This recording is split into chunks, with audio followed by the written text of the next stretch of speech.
እንደ ሴት ሽንት ቤት በጣም ይፈትነኛል ኢኮኖሚ ይፈትነሃል ኢኮኖሚ ማለት እናቴ ብቻ ሳትሆን እኔ ራሴ ያልሰራው ስራ የለም እዚህ ደረጃ ለመድረስ ያልሰራው ስራ ማለት ነው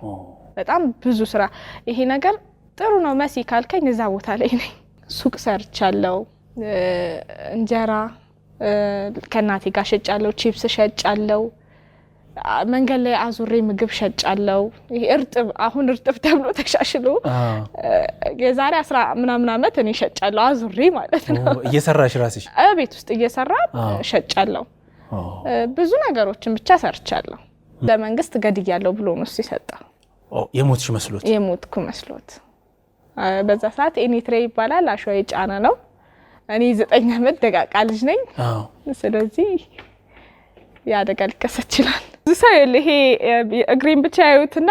ሰው እንዳለ ያወሩ ስለተቸገርኩ ሰው እንዳለ ማለት ያው ቀርሞ እግሪን ያዩና ቤት ውስጥ ሲያወሩ ምናምን ይደርጋሉ